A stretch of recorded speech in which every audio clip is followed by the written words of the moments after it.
Hi hello friends, welcome back to my channel SVP kitchen. రెగ్యులర్గా మనం salad చేసుకునేటప్పుడు vegetables cut చేసుకొని టాపింగ్స్గా కొన్ని స్పైసెస్ని స్ప్రింకిల్ చేసుకొని నిమ్మకాయ పిండుకొని తినేస్తాం కదా.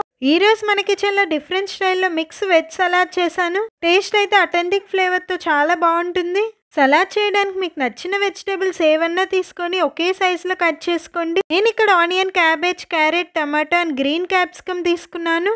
ఒక ప్యాన్ని హీట్ చేసుకొని 2 టీ స్పూన్స్ ఆలివ్ ఆయిల్ వేసుకుంటున్నాను. ఆలివ్ ఆయిల్ సలాడ్కి మంచి ఫ్లేవర్ని ఇస్తుంది. కట్ చేసి పెట్టుకున్న ఆనియన్స్, క్యాబేజ్, క్యారెట్ వేసుకొని హై ఫ్లేమ్లోనే 5 మినిట్స్ పాటు మధ్య మధ్యలో కలుపుతూ టాస్ చేసుకోండి. మీరు లో టు మీడియం ఫ్లేమ్లో పెట్టి ఫ్రై చేసుకున్నారంటే వెజిటేబుల్స్ నుండి వాటర్ వచ్చేసి సలాడ్ టేస్ట్ అయితే అస్సలు బాగోదు. హై ఫ్లేమ్లోనే టాస్ చేసుకోవాలి. 5 మినిట్స్లో టమాటా అండ్ గ్రీన్ క్యాప్సికమ్ కూడా వేసుకొని మరో 5 మినిట్స్ పాటు హై ఫ్లేమ్లో టాస్ చేసుకోండి. సలాడ్ ఎప్పుడు చేసినా అన్ని వెజిటేబుల్స్ ఈక్వల్ క్వాంటిటీలో తీసుకోండి. క్యాబేజ్ మాత్రం డబల్ క్వాంటిటీలో తీసుకొని టేస్ట్ బాగుంటుంది. నేను ఇక్కడ నా దగ్గర ఉండే వెజిటేబుల్స్ లో మిక్స్ వెజ్ సలాడ్ చేస్తున్నాను కదా. నేను వేసిన వెజిటేబుల్స్ తో పాటు yellow, red capsicum, paneer and mushroom కూడా యాడ్ చేసుకోవచ్చు. స్పైసెస్ గా 1/2 టీ స్పూన్ పసుపు, 1/2 teaspoon oregano, 1 teaspoon chilli flakes వేసుకొని బాగా మిక్స్ చేసుకోండి.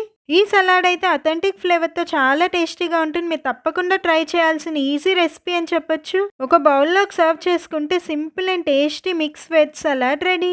ఈ సలాడ్ని ఇలాగే అయినా తినేయచ్చు, లేదా నేను ఈ సలాడ్ని మల్టీపర్పస్ మిక్స్ వెజ్ సలాడ్ అని పిలుస్తాను. ఎందుకంటే ఈ సలాడ్ని మనం ఎన్నో రకాల స్నాక్ రెసిపీస్లో యూజ్ చేసుకోవచ్చు. సలాడ్ అంతా రెడీ అయ్యాక కొంచెం సలాడ్ ప్యాన్లో ఉంచుకొని నూడిల్స్ బాయిల్ చేసి వేసి కొన్ని స్పైసెస్ యాడ్ చేశారంటే అథెంటిక్ ఫ్లేవర్తో వెజ్ నూడిల్స్ రెడీ అయిపోతుంది. నేనైతే బర్గర్ బన్స్కి కొంచెం టమాటా కెచప్ అప్లై చేసి ఈ స్టఫింగ్ పెట్టి చీజ్ కూడా పెట్టుకొని బటర్తో టోస్ట్ చేశాను. అప్పుడు మీకు simple and tasty toasted burger buns ready అయిపోతాయి. ఈ toasted burger buns recipe already మన ఛానల్లో ఉంది. ఇదే వీడియో ఎండ్ స్క్రీన్లో ఆ షార్ట్ వీడియో లింక్ ఇస్తాను, ఎవరైనా ఇంట్రెస్ట్ ఉంటే చూడండి. మరి రెసిపీ నచ్చిందా? నచ్చితే ప్లీజ్ ఒక లైక్ చేయండి. ఇలాంటి మరెన్నో ఇంట్రెస్టింగ్ రెసిపీస్ మీరు నేర్చుకోవాలంటే వెంటనే మన ఛానల్ సబ్స్క్రైబ్ చేయండి.